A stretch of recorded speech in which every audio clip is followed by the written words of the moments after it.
All right, this month marks Tourism Month. The COVID-19 pandemic and lockdown restrictions have brought the industry to its knees. Now, the industry is picking itself up and trying to trade again.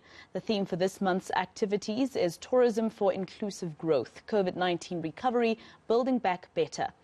We have reporters out in various provinces showing us exactly what our beautiful country has to offer.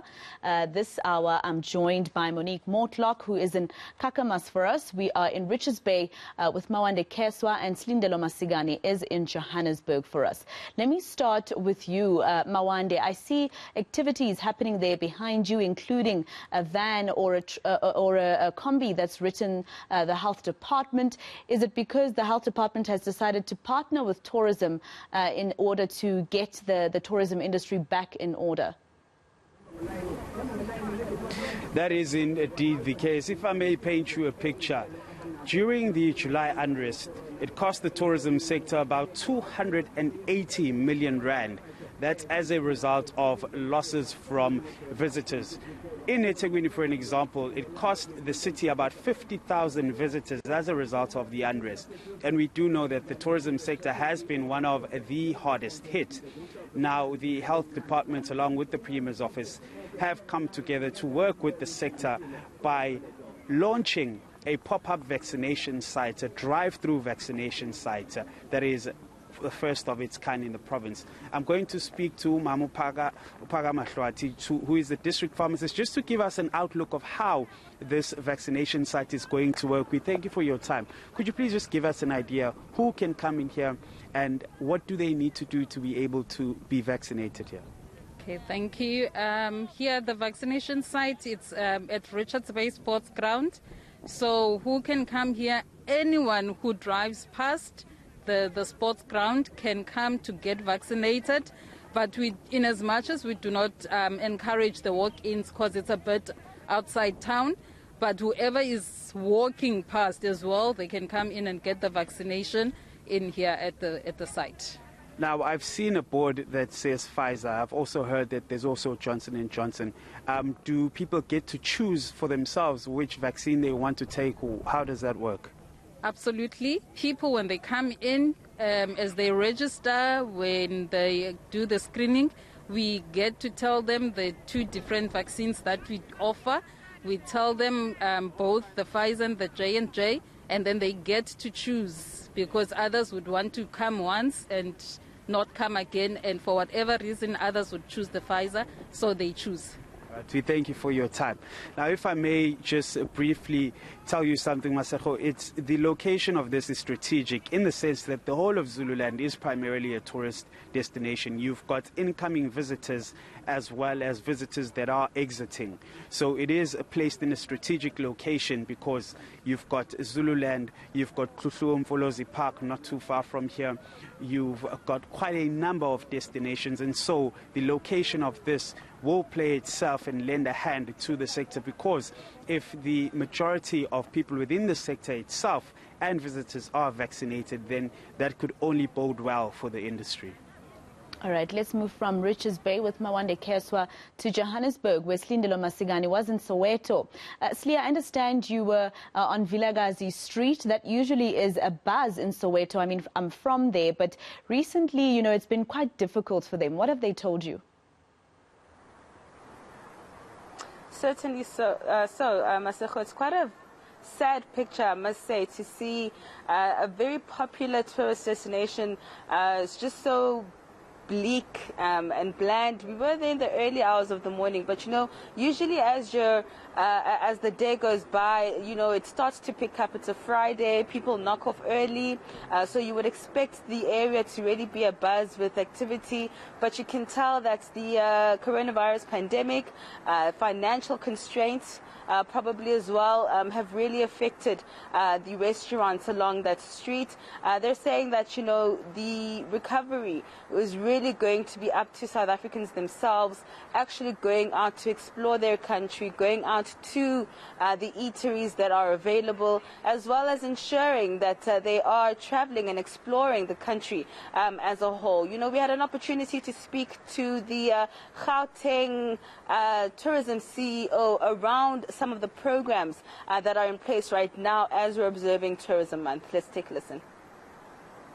Nothing beats celebrating Tourism Month and Heritage Month with a perfect South African cuisine. And right here at this world pilgrimage, the only street in the world that has 2 Nobel laureates, at Vilakazi Street, you are able to experience this. So we have over 30 restaurants in our sprawling townships, township restaurants only, that have signed up to the Gauteng Eats program, primarily to promote local cuisines, but also to drive demand for domestic tourism experiences. Linked to the food will be the lifestyle, the music, and the attractions close by. As you search in the menu, you will be able to do the biotech stuff, look at what is around, enjoy the food, and enjoy the experience. So this is a demonstration of what is to come. This month of September, as we celebrate Tourism Month, we'll be unleashing this program with the hope that we will also be able to get the local producers, those that are doing food, gardens, and the like, to supply these restaurants so that we're able to tap from the entire value chain. Because tourism is not just about travel, it's about local experiences, so local production for local consumption to influence global output is what we are driving with this campaign. Slee, I mean, I remember back in March last year, you and I were covering patient 0. He was referred that way, and we thought it would be 21 days, right? And we didn't really see 18 months. We are now 18th month of lockdown. South Africa is still considered a place that is a no-go by the international world. What have you been told by those in the tourism industry about the exact challenges during this time? I think what we can really speak to are the job losses, the livelihoods that have been lost due to the lockdown and its effects. We know, of course, that the lockdown is to try and curb the spread of COVID-19, but the continuous lockdown and its restrictions are not really helping the situation when it comes to the tourism sector, as well as others that have been affected by the lockdown restrictions. What we do know from those in the industry is that they are looking to South Africans to actually take up the vaccination program, to get their jabs, because they're saying that for their industry in particular, it's going to be critical to get those visitors from abroad to come to South Africa and to make them feel safe, knowing that, you know, knowing that those who are serving them in the industry are vaccinated, and knowing that, you know, those in the country as well are vaccinated. We spoke to the CEO of the Tourism Business Council as well, on the human element, the human face, and the actual effect of the lockdown restrictions. Let's take a listen. Well, it has been devastating, and we've been talking about this for the past 20 months. If you look at the numbers, you've got about 470,000 people that have lost their jobs. We are here in Soweto. You can see this live. You know, when you look at the car guards, people who used to do the dancing on the street and to showcase, you know, the rich culture of Soweto, they are no longer doing that. So it means that the devastation, it's attached to people. You see a lot of people that used to work in restaurants, they are now sitting at home. You see a lot of entrepreneurs that are now sitting at home. So it's a devastation across the board. And that is why we've been saying that vaccination is a way out for us to go back to this type of setting that we are seeing today. Sitting at restaurants, going to sporting events, going to conferences, and many other things that we used to enjoy in the past. So that's why we've been saying vaccination, vaccination, vaccination, especially for us in the tourism sector, for us to be able to go back to work. There is potential. We know that there's pent-up demand. A lot of people want to travel domestically, and a lot of people from overseas want to come to South Africa. That's why we're working on removing South Africa from red list and many other initiatives, including rebranding, global advocacy, and many others to make sure that we return to some level of normalcy. So it's quite important that we vaccinate. That's the only option we have on the table. Right. Monique, let's come to you in Kakamas. I must admit to you, I'm one of those South Africans who doesn't know anything about that area. And I guess one of the things that COVID-19 has done is teach us more about what we have here locally.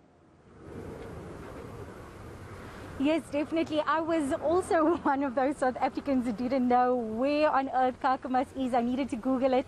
And one thing that popped up in my search for things to do in Kakamas, because this is en route to Uppington and it's also between Springbok and Springbok and Uppington, two of those big towns here in the Northern Cape.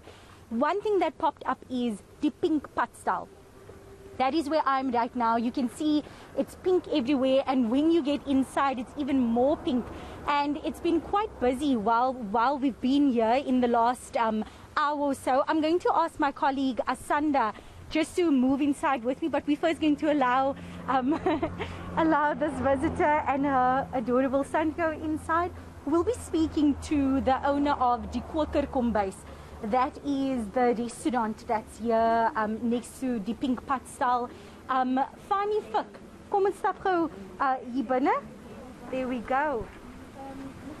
And it's just such a great space. I've seen so many visitors coming in, sitting down, having a bite to eat.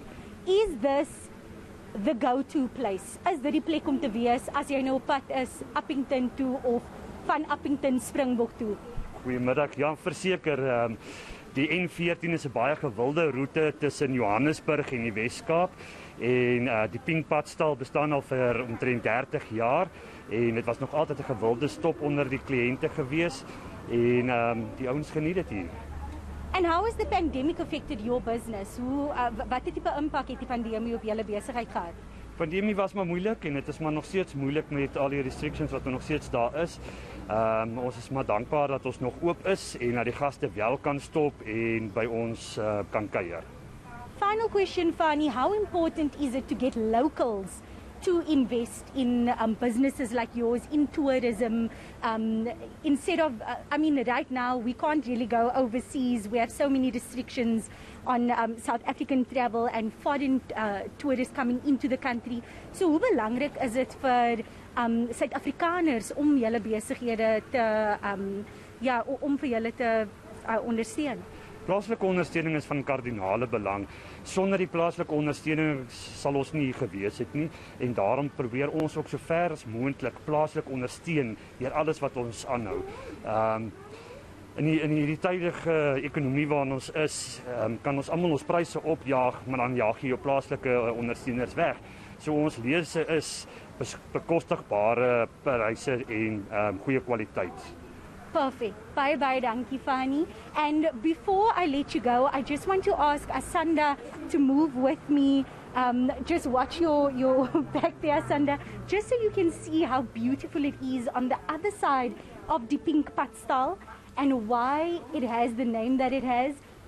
Pink everywhere. This in this section of the shop is where you can buy different types of sweet treats, curios, and like Fanny mentioned, it's important for locals to be supported. So many of the goods here, or all of the goods here, are locally sourced, locally produced, in order for the community of Kakamas to also be supported, and the greater community of the Northern Cape to also be supported in businesses like this one. All right, Monique, I notice your dress is also pink, so you're part of the pink everything. Yeah.